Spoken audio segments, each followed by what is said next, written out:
Sore hari ini saya pengen ngobrol dengan kalian yang sedang ngerasa capek dengan hidup.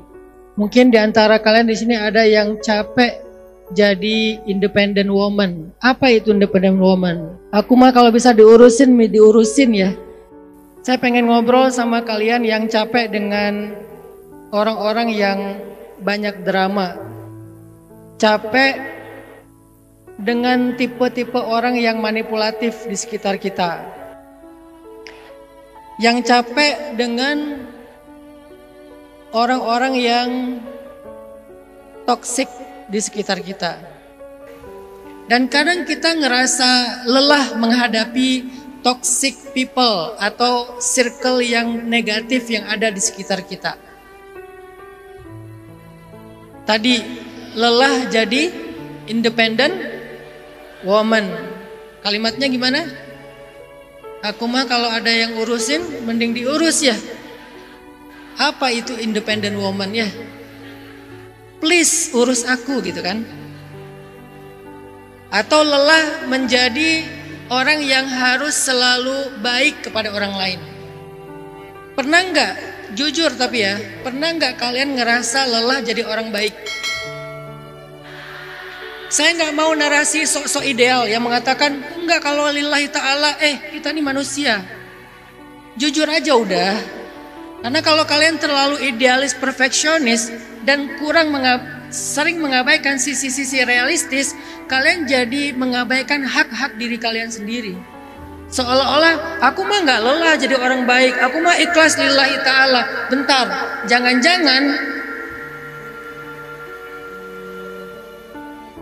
Jangan-jangan kita terjebak dalam yang namanya positivity toxic. Apa itu positivity toxic? Harus selalu positif, tapi positivitasnya itu justru menyakiti diri sendiri gitu. Harus selalu kuat, harus selalu ikhlas, harus selalu jujur, harus selalu mampu, harus selalu bisa diandalkan, harus selalu mengalah, harus selalu memaafkan, harus selalu sabar. Tapi tanpa sadar kita terus menambah luka dalam diri kita sendiri. Orang yang bilang kita nggak boleh sakit, kita nggak boleh capek, kita harus sehat terus, kita harus bugar terus. Bentar, kita ini manusia. Gimana pun pola hidup kita udah sehat, kadang-kadang kita sakit juga. Dan kalau lagi sakit, berdamailah dengan sakitnya, gak usah pura-pura kuat. Karena kalau kita lagi sakit, pura-pura kuat, gak mau datang ke dokter, gak mau diobatin, gak mau didiagnosa penyakitnya apa, lama-lama penyakit itu justru jadi masalah besar nantinya. Udah akui aja kalau kita lagi kayak baper, kalau kita lagi lelah batin, kalau kita lagi terluka, kalau kita nggak sanggup menjalani ini, kalau kita nggak sanggup melakukan segala hal yang diinginkan oleh orang-orang di sekitar kita, kalau kita nggak selalu kuat, udah akuin aja. Ada kalanya emang kita lagi lemah kayak gitu, lagi lelah. Sehingga begitu kita mengakui, kita jadi cari apa ya obatnya, gimana ya menyembuhkannya. Maka disitulah peran ilmu tentang tazkiyatun nafs dalam Islam. Kalau ada yang ada yang komen tentang dakwah Hanan Attaqi, katanya kajiannya cuman tentang galau, tentang patah hati, tentang tentang jomblo. Tahu nggak? Ulama-ulama kita tuh bagi tugas. Ada ulama yang bertugasnya sebagai yang mengajarkan umat tentang tazkiyatun nafs, tentang bagaimana mengobati hati, menyembuhkan luka. Salah satunya adalah Imam Al-Ghazali. Nah, yang jarang dibaca di Indonesia itu tentang apa? Tentang organisasi. Waj'alli waziran min ahli Harun akhi ushdud bihi azri wa asyrikhu fi amri. Itu tentang organisasi. Jadi yang diminta Musa itu pertama adalah kekuatan hati, yang kedua adalah kemudahan dalam merencanakan proyek, program, dakwah, Yang ketiga adalah kemampuan komunikasi, karena itu penting. Dan yang keempat, organisasi, teamwork, bukan sendiri. Padahal beliau orang yang sangat sempurna, tapi masih minta teamwork, yaitu Harun. Tapi dari semua permintaan Nabi Musa, ketika mau diberikan tugas besar, yang nomor satu diminta adalah Rabbishrahli sadri. Ya Allah, lapangkan dada saya. Jadi membahas tentang tazkiyatun nafs, membahas tentang hati, membahas tentang jiwa, membahas tentang mental dalam Islam adalah membahas sesuatu yang sangat penting, teman-teman.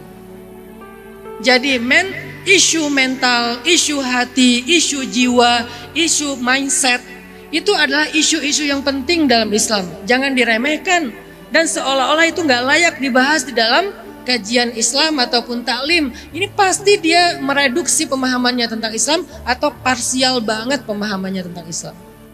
Cuman kan kita bukan tipe orang yang mau berdebat di sosmed ya. Saya bukan tipe orang yang suka debat di sosmed. Saya lebih suka ya udahlah kita fokus aja dengan dakwah kita.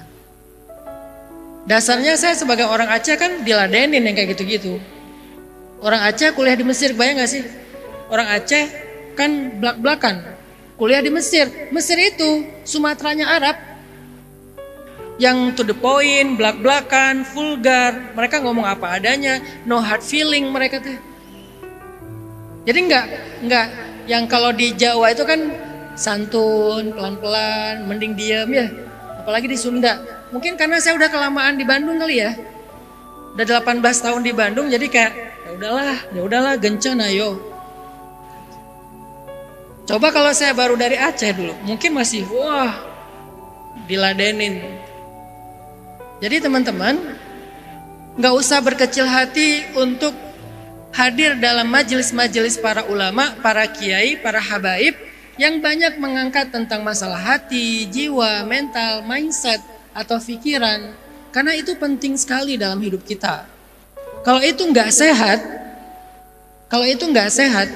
dakwah kita itu nggak akan maksimal, kerjaan kita nggak maksimal, karir kita nggak maksimal, hubungan kita nggak maksimal. Termasuk rumah tangga kita itu nggak akan bahagia, karena bahagia itu letaknya di sini, bukan di sini. Tapi ini faktornya. Tapi letaknya bahagia di hati. Kalau hatinya nggak punya sifat qanaah, mau dikasih ini berapapun nggak akan happy. Kan berarti tentang qanaah kan? Bukan tentang berapa yang dia punya kan.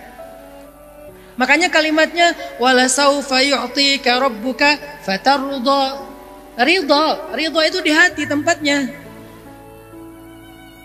Atau wa amma bi ni'mati rabbika fahaddits. Jadi urusan hati itu teman-teman dalam Islam adalah urusan yang sangat penting. Makanya salah satu di antara bekal yang Allah berikan kepada Nabi Musa ketika beliau sedang mau berdakwah kepada Firaun itu adalah bekal kesiapan mental, kesiapan hati. Berkali-kali Allah ngomong gini, la takhafa inni ma'akuma asma'u wa ara. La takhaf innaka antal a'la. Jangan takut, jangan takut, jangan takut. Kata Allah kepada Musa. Apa takut dalam bahasa kita hari ini? Anxiety, overthinking, ya. Itu kan takut dalam konteks hari ini. Kita cemas, kita terlalu banyak mikir sesuatu yang belum tentu terjadi. Nanti gimana kalau gini, nanti gimana kalau gitu, overthinking, akhirnya nggak tenang atau cemas tentang hal-hal yang mungkin kita takuti dan seterusnya. Itu khauf dalam bahasa hari ini. Dan Allah bilang berkali-kali kepada Musa, alla takhafa, la takhafa inni ma'akuma asma' wa ara, la takhaf innaka antal a'la. Ya Musa, ya Harun, jangan takut. Wahai Musa, jangan takut, jangan takut, jangan takut. Kalau bahasa sekarang, nggak mungkin Musa takut kepada Firaun karena Musa itu pemberani. Jadi ternyata yang kalimat takut di dalam cerita Musa bukan takut kepada Fir'aun, tapi takut karena cemas. Takut karena overthinking. Jadi khauf di sini tuh banyak variannya. Bukan takut artinya seorang penakut, bukan. Musa sama sekali bukan penakut. Gak ada satupun nabi yang penakut, apalagi Musa yang terkenal paling jagoan di antara semua para nabi, yang terkenal paling kuat. Jadi bukan takut pemaknaan yang lebih tepatnya. Gak usah khawatir, gak usah cemas, gak usah bingung, gak usah overthinking. Aku akan bela kamu, aku akan menemani kamu, aku akan ngasih kamu petunjuk, jalan keluar dan seterusnya. Ternyata itu semuanya tentang isu mental itu. Walaupun Musa bukan orang yang sedang mengalami mental problem ya, tapi semua orang kan punya potensi memiliki mental issue kan, dengan mungkin dengan dosis yang berbeda-beda gitu. Ada yang parah sampai skizo misalnya, sekarang variannya udah banyak. Ada yang sekedar ya anxiety juga banyak variannya. Mungkin anxiety yang masih normal lah, karena semua orang punya sisi rasa kayak gitu. Begitu juga dengan lelah teman-teman. Jadi kalau judul-judul kajian Hanan Attaqi adalah tentang lelah, tentang Gencanayo itu kan tentang masalah berdamai, kan Gencanayo itu tentang berdamai gitu kan, berdamai dengan keadaan. Itu tuh lagi ngebahas tazkiyatun nafs, kitab ihya, kitab-kitab tentang masalah hati, tapi diterjemahkan ke dalam bahasa segmentasi dakwah bilisani qaumihi liyubayyina lahum. Sebetulnya materinya sama aja. Kalau kalian dengar ulama-ulama, kiai-kiai, habaib-habaib yang bicara tentang hati, materinya hampir sama. Cuman kenapa kalian ngerasa kok kayak nyambung? Karena bahasanya memang bahasa sehari-hari kalian. Kenapa ya kalau dengar kajian Ustaz Hanan itu kayak relate? Sebetulnya yang lain juga relate, cuman ini diksinya yang relate. Jadi kayak ngeh gitu, kayak langsung paham, kayak langsung jelas. Liyubayyina lahum, untuk menjelaskan kepada mereka. Jadi yang pertama yang saya pengen share sama kalian adalah kalian berhak kok untuk sesekali merasa kalau kalian itu punya masalah, lelah, lemah, cemas, luka, apalagi trauma. Semua itu nggak apa-apa. Kalau kalian ngebahas aku lagi punya trauma nih, nggak apa-apa. Nggak usah ditutup-tutupin, nggak usah di denial, nggak usah terlalu ignoring, karena itu hal yang wajar. Para sahabat juga ada yang kayak gitu, namanya Abu Umamah. Abu Umamah itu sering banget menyendiri di masjid. Nggak ada siapa-siapa, dia sendiri aja di masjid. Terus sama Nabi ditanya, ya Aba Umamah, mali araka fi masjidin min ghairi waqtis shalah. Kenapa aku sering ngelihat kamu di masjid padahal bukan waktunya sholat? Malhumum. Kamu kenapa wahai Abu Umamah? Apa jawaban Abu Umamah? Al-humum wad-duyun ya Rasulullah. Al-humum wad-duyun ya Rasulullah. Apa itu humum? Humum itu jamaknya ham. H-A-M-M. M-nya double ya, karena tasydid. Kalau M-nya satu, hak asasi manusia. Hamun jamaknya humum. Kata Abu Umamah, humum wad-duyun ya Rasulullah. Humum, ham. Apa itu ham? Ham itu adalah tentang masalah mental problem. Dengan segala variannya, itu ham. Kalau dia bilang ham wad-dain, berarti cuma ada satu masalah. Tapi dia bilangnya humum, banyak masalahnya. Berarti dia lagi ngerasa gak nyaman dengan rasa gak nyaman yang luar biasa.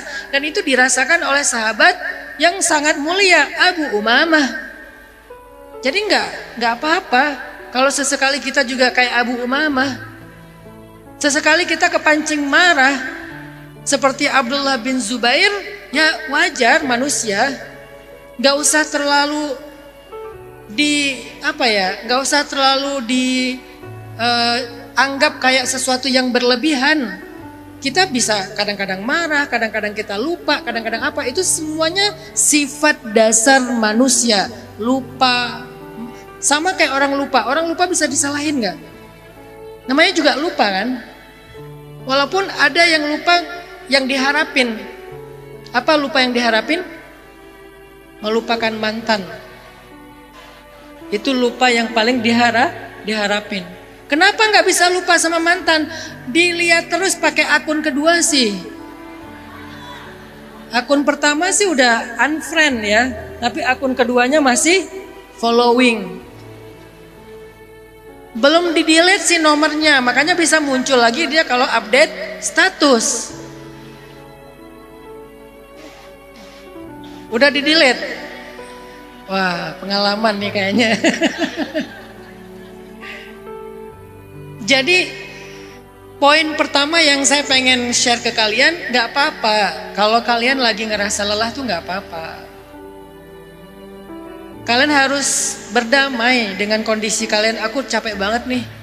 Aku kayaknya lagi sesek banget nih. Aku kayaknya lagi bete banget nih. Gak apa-apa. Justru kalau kalian tahu bahwa itu ada dan kalian akui, akhirnya kalian punya alasan untuk mencari obatnya. Aku lagi gak enak badan nih, kayaknya butuh minum obat. Aku gak enak badan nih, kayaknya butuh vitamin C. Aku gak enak badan nih, kayaknya butuh minum madu. Karena kalian tahu, kalian tuh lagi gak baik-baik aja. Tapi kalau dipaksa-paksain, gak apa-apa kok, aku gak apa-apa. Akhirnya gak minum madu, gak cari vitamin C, gak nyari obat. Kan lama-lama drop juga kan. Begitu juga dengan mental kita. Tinggal kita belajar obatnya apa. Lelah batin itu obatnya apa. Kalau lagi bete banget tuh obatnya apa? Kalau lagi ngerasa capek jadi orang baik itu gimana ya? Karena kan harusnya jadi orang baik terus. Kita pengen jadi orang baik terus, ngalahan terus walaupun jadi second choice dalam pertemanan misalnya. Tapi bisa nggak kita tetap berbuat baik walaupun jadi second choice? Pas teman kita ada butuhnya datang, nggak ada butuhnya hilang. Di chat susah banget dibaca atau dijawab. Tapi giliran butuh dia typing mulu. Bisa nggak kita jadi tetap baik sama dia dalam kondisi kayak gitu? Ada kalanya kita bete dong. Ada kalanya kita kayak merasa apa sih gitu. Terus kalau udah kayak gitu kita mending kita pura-pura kuat atau kita ngerasa ya udahlah kayaknya aku lagi nggak baik-baik aja nih. Akui kalau kita nggak baik-baik aja, baru kita cari obatnya. Belajar, melakukan riyadhah, karena kan ini tentang batin. Obatnya itu bukan yang diminum. Yang diminum itu hanya sekedar mood stabilizer, bukan obat, hanya untuk menenangkan. Bahasa lainnya penenang lah. Sama kayak fisik itu suka dikasih kayak painkiller. Ya, kalau orang lagi sakit fisik kan dikasihnya painkiller, kanker, tumor. Itu kalau lagi kambuh kan parah banget ya. Sampai ada pasien saya sakit kanker tuh, dia pas lagi kambuh itu ngegigit lidahnya sampai berdarah. Itu nggak kerasa karena kankernya lebih berat daripada lidahnya yang berdarah. Udah kayak gitu tuh pasti dokter ngasih resep untuk painkiller. Ya semacam morfin lah tapi di bawah resep dokter. Dikasih painkiller. Itu pun dosisnya nambah terus kan. Dulu sekian masih bisa, nanti ditambah lagi karena udah nggak kerasa lagi. Itu kalau fisik namanya painkiller, hanya untuk pereda rasa nyeri. Yang paling gampang mah paracetamol lah. Pereda rasa nyeri, ngobatin nggak? Belum tentu. Kalau dalam mental namanya mood stabilizer, menenangkan. Ngobatin nggak? Belum tentu. Kadang-kadang dengan resep dari seorang psikiater dikasih tuh mood stabilizer karena dia udah lagi kayak tantrum banget gitu. Ya udahlah biar tenang dulu kasih mood stabilizer. Setelah itu ada proses pengobatan, terapi, segala macam. Maka kita pengen belajar juga nih. Apa obat ketika kita ngerasa memiliki mental problem? Salah satunya adalah lelah. Saya nggak mau menyampaikan pendapat saya cuma pengen mengutip pendapat ulama yang lebih ngerti lah tentang isu ini. Pertama adalah, ini bukan mood stabilizer ya. Jadi kalau kalian mengamalkan ini nggak otomatis saat itu juga kalian jadi tenang nggak ya? Ini bukan mood stabilizer ya, ini obat. Orang minum obat bukan tenang. Kalau mau tenang painkiller. Tapi minum obat itu untuk melawan penyakitnya. Dan itu butuh waktu untuk sembuh. Nggak langsung saat itu juga dia tiba-tiba nggak ngerasa sakit, nggak. Jadi kita harus paham. Ustadz, saya udah amalkan yang Ustadz bilang, tapi kok saya nggak tenang? Karena kamu bukan lagi dikasih mood stabilizer, kamu lagi dikasih obat, lagi dikasih terapi, dan itu butuh waktu untuk bisa sampai berpengaruh, impact gitu. Yang pertama kata para ulama adalah belajarlah untuk deep talk dengan Allah. Ini bahasa narasi Islamnya munajat. Narasi Islamnya munajat, syakawa, nida, doa, ilhah. Itu semua istilah-istilah narasi Islam. Tapi kalau saya pakai itu dong anak-anak muda main kan apa ya? Itu apa ya? Kok berat banget ya materinya ya? Kayak bedah kitab kuning ya. Makanya tugas saya menerjemahkan. Bukannya saya nggak tahu istilahnya. Gini-gini walaupun nggak pintar-pintar amat, ya belajar juga lah di Mesir. Ada istilahnya ilhah, ada namanya istilahnya nida, ada istilahnya syakawa, ada istilahnya doa, ada istilahnya munajat. Semua itu tentang curhat sebetulnya. Atau ada yang lagi yang berduaan banget, al-unsu billah. Berduaan dengan Allah dalam curhat. Bahasa lainnya al-unsu billah. Cuman bahasa anak mudanya deep talk. Coba kita belajar deep talk sama Allah. Arti deep talk itu hati ke hati gitu. Dari hati ke hati. Jadi kita kayak ngomong gitu. Masalah kita ada masalah apa? Ngomong sama Allah.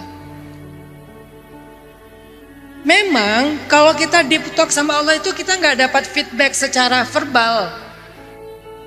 Karena kita tidak berbicara dengan makhluk. Kita berbicara dengan yang maha agung. Gak bisa kita samain untuk dapetin feedback secara verbal. Langsung di typing misalnya. Langsung dibalas dengan kalimat-kalimat kayak motivational speech gitu. Enggak dapet. Kalimat verbalnya enggak dapet. Tapi Allah akan berbicara ke hati kita. Makanya bahasanya itu deep talk. Karena yang ngomong itu hati.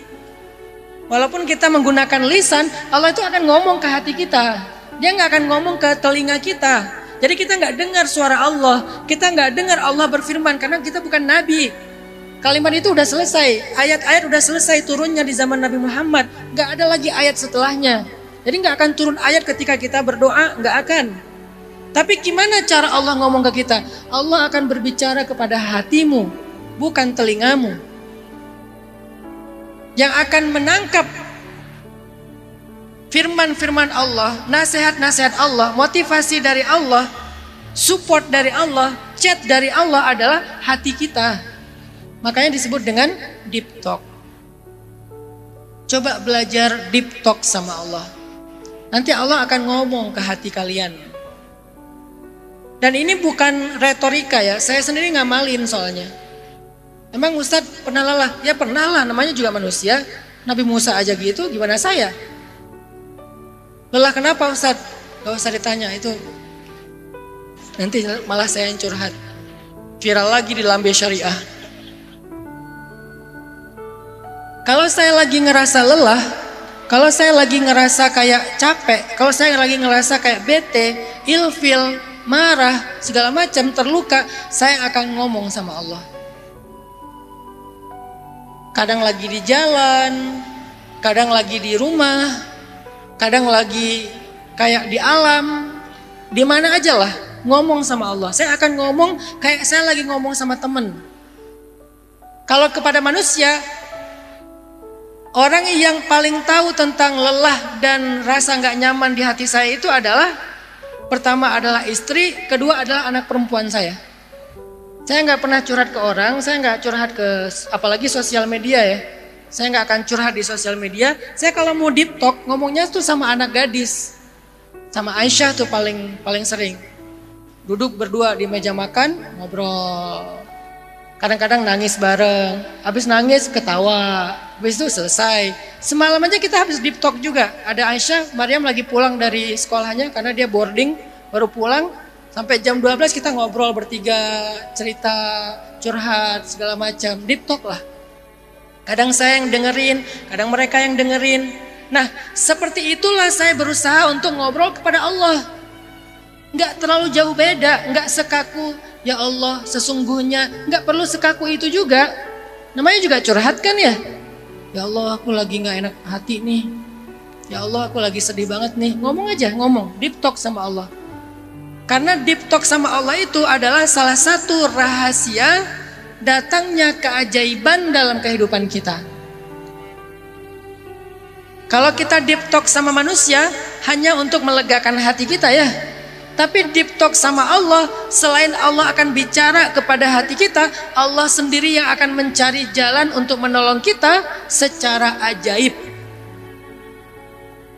Apa dalilnya? Nanti teman-teman bisa buka kisah Nabi Yakub di surat Yusuf ayat 86. Nanti di rumah dicatat dulu aja. Nanti di rumah coba kalian ulangi kata-kata yang pernah diucapkan Nabi Yakub ketika beliau sedang marah dan sedih. Marah plus sedih. Marah kepada putranya yang 10, sedih karena 2 putranya yang hilang. Yang satu Yusuf, yang kedua Bunyamin. Marah dan sedih. Dan ini dua-duanya masalah mental ini. Mental issue. Marah, mental issue. Sedih juga mental issue. Jadi jangan bilang mental issue itu cuman masalah kelainan. Bukan, semua kita punya mental issue kok.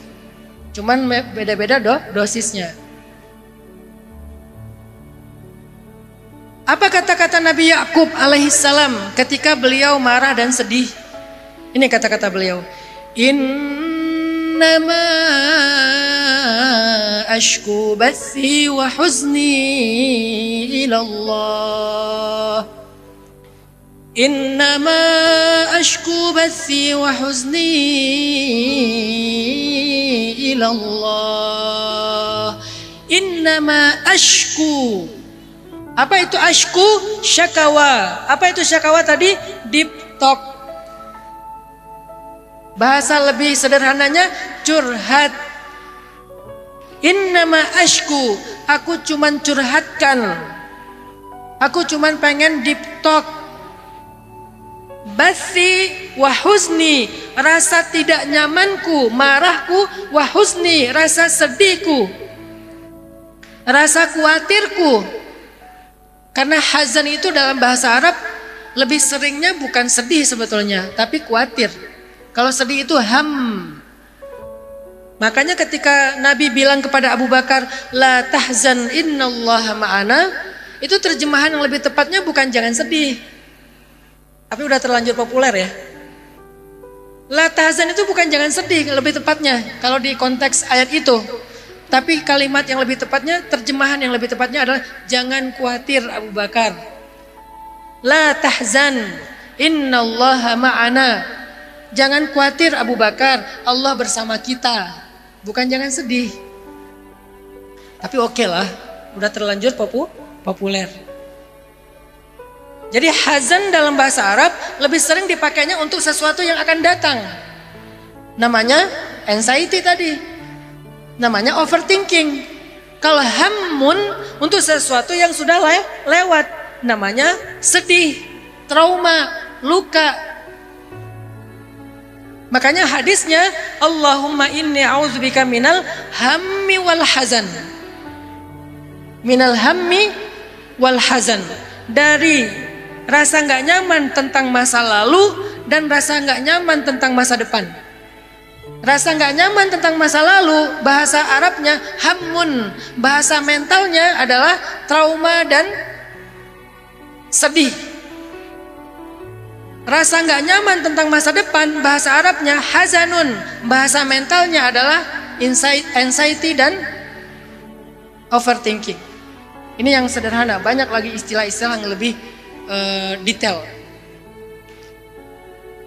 Jadi innama ashku bathi wa huzni, ya Allah, kepada Engkaulah aku adukan rasa tidak nyamanku, marahku, sedihku, khawatirku, ilallah, hanya kepada Engkau ya Allah.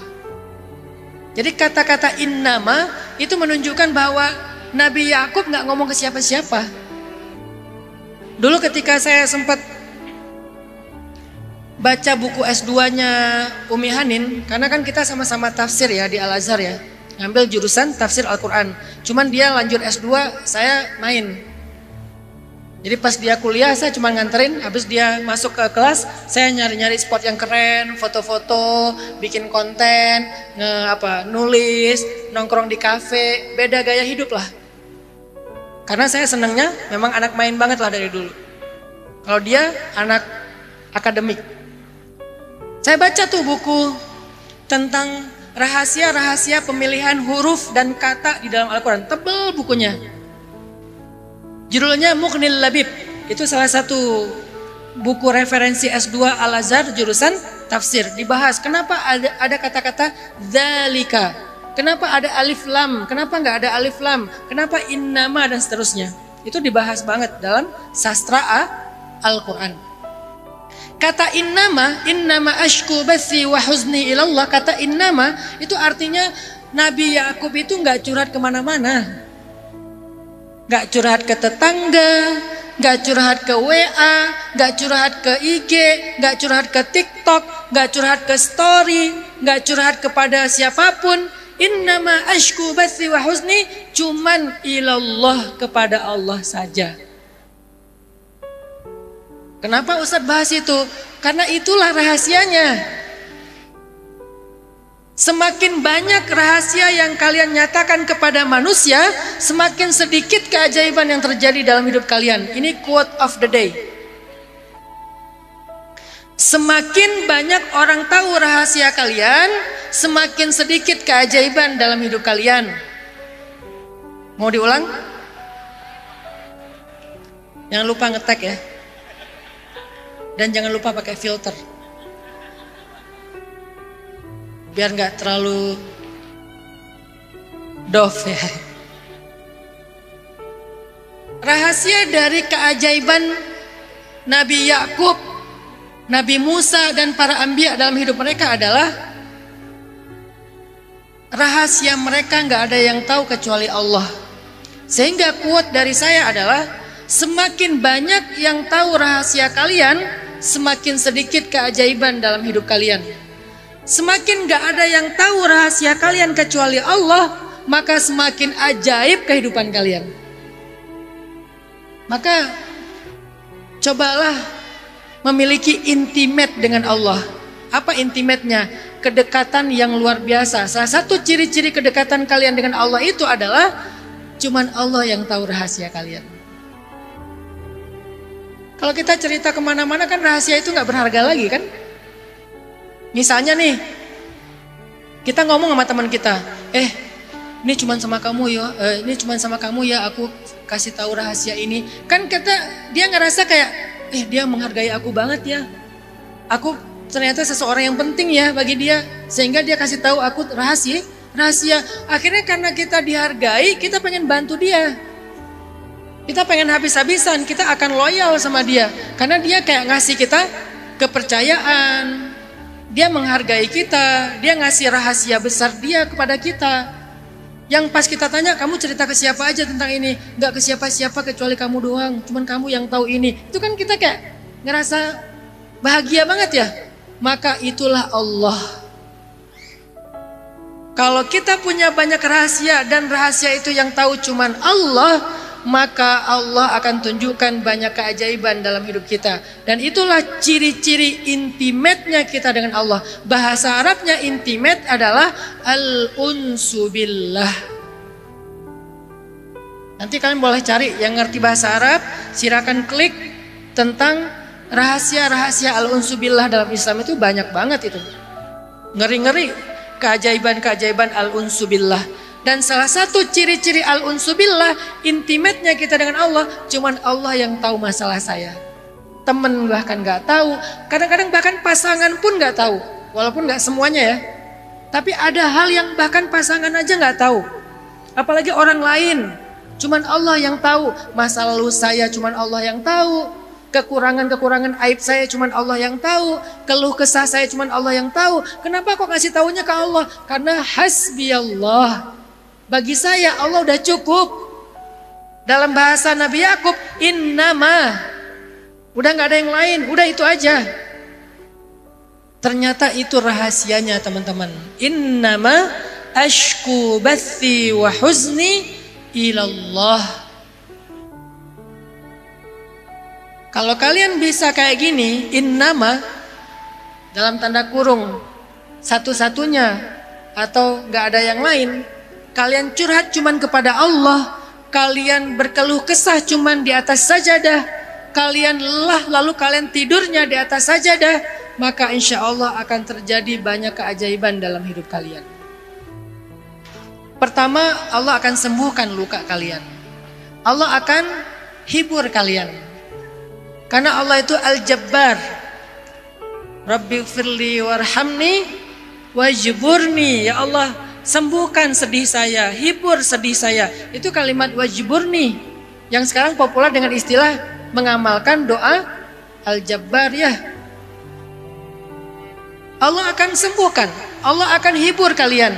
Tapi syaratnya boleh nggak cuman Allah yang tahu. Kalau kalian ngerasa kayaknya nggak afdol kalau belum curhat ke orang lain, berarti bagi kalian Allah itu belum hasbi Allah. Tapi ini nggak berlaku untuk semuanya ya, untuk semua masalah ya. Ada masalah-masalah yang kita butuh cerita kepada teman, lebih baik lagi kepada keluarga, orang tua, anak, atau mungkin pasangan. Tapi ada hal-hal yang kita tuh kayak udahlah cerita ke mereka juga kayaknya mereka nggak bisa bantu. Terus mereka juga nggak bisa menghibur. Ini rasanya terlalu berat nih. Atau bisa jadi masalahnya justru mereka gitu. Masalahnya justru pasangan, masalahnya justru anak, masalahnya justru saudara, masalahnya justru orang tua. Karena orang tua juga kadang-kadang durhaka sama anak, selain anak durhaka sama orang tua.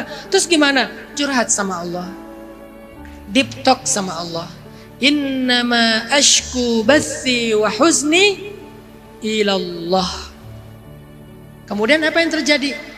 Setelah Nabi Yakub cuman curhat kepada Allah, gak curhat kepada anaknya, gak curhat kepada tetangganya, cuman kepada Allah. Apa yang terjadi? Allah datangkan keajaiban kepada Yakub. Pertama, anak yang dikhawatirkannya ternyata survive, bahkan menjadi orang besar di Mesir. Kan singkat ceritanya gitu kan? Kalau kita breakdown kan banyak tuh. Mulai ditemukan di dalam sumur, selamat.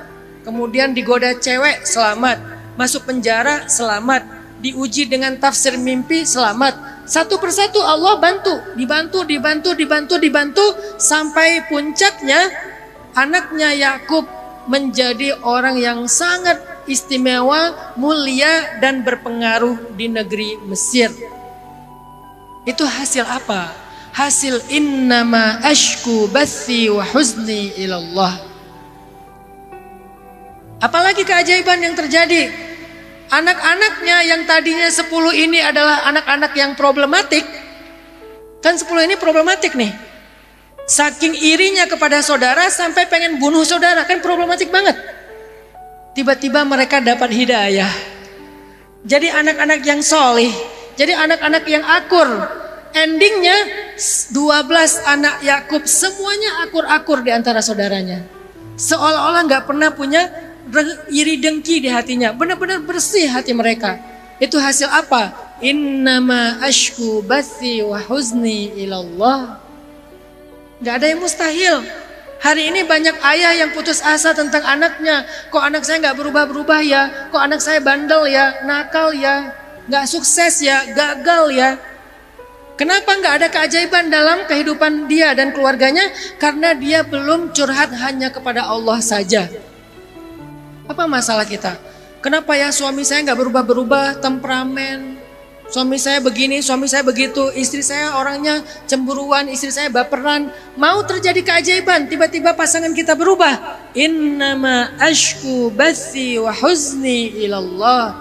Kok saya gagal terus ya di karir, ngelamar kerja ditolak, bikin usaha, ditipu orang segala macam. Mau ada keajaiban. Innama ashku bathi wa huzni ilallah.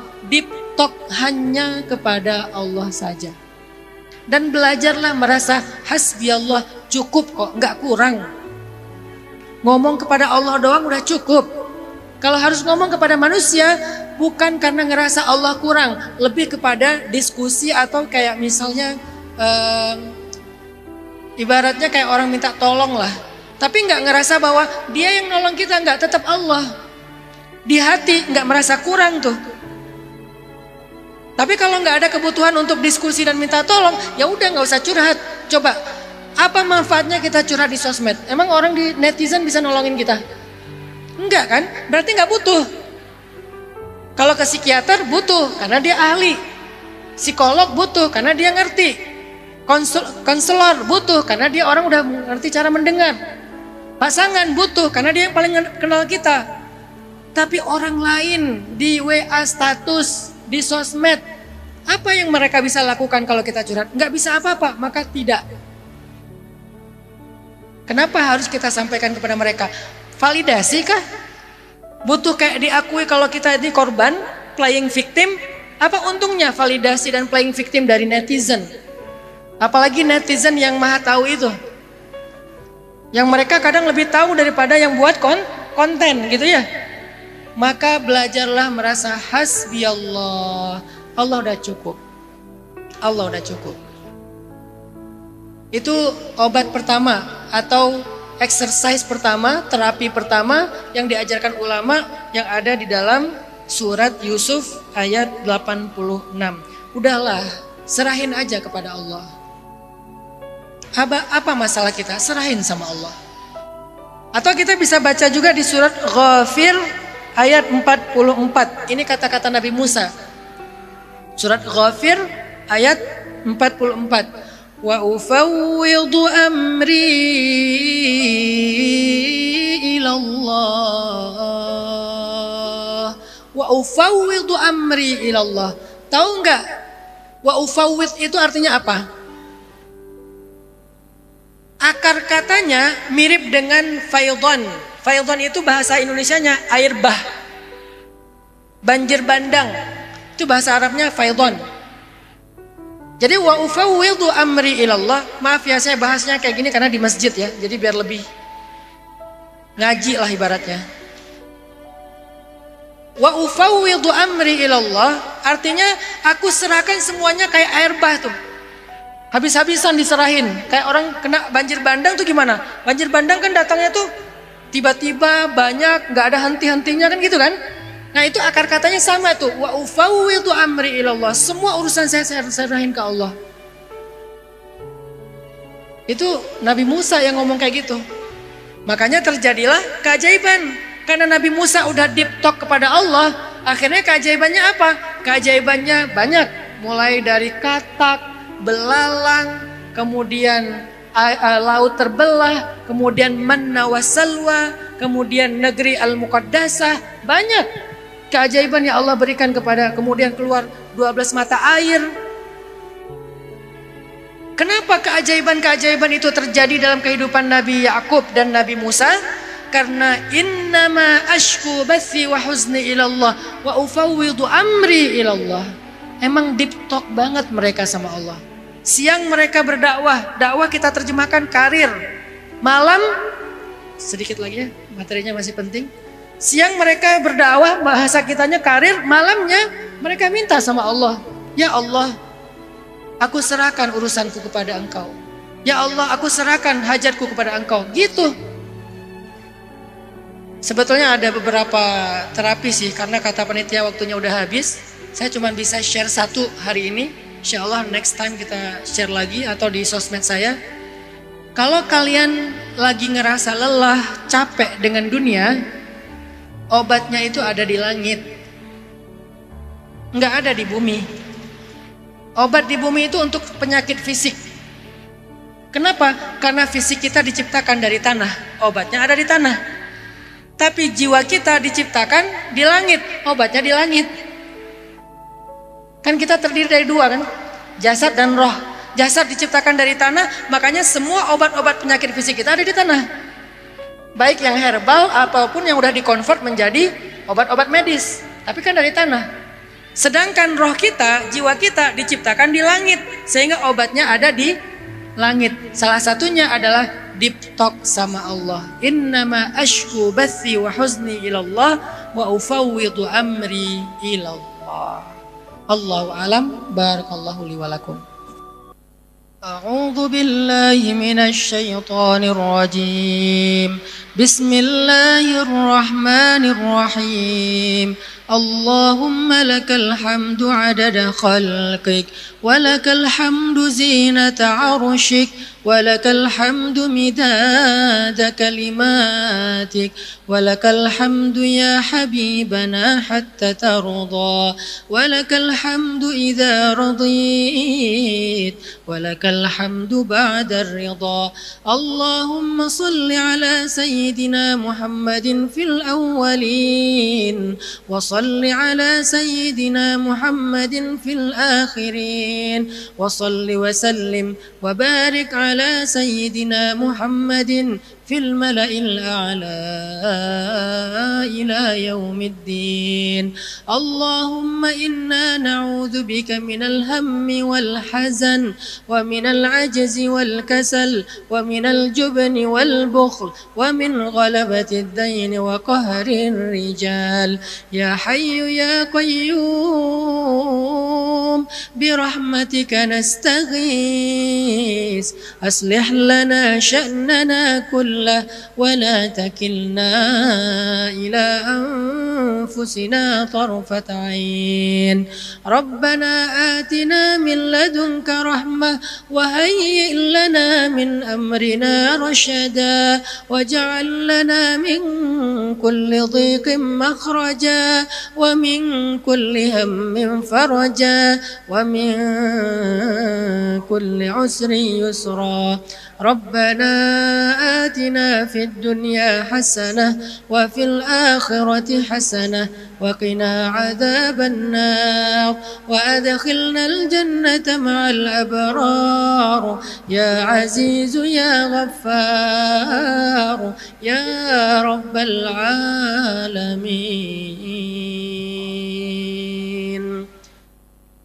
الفاتحة.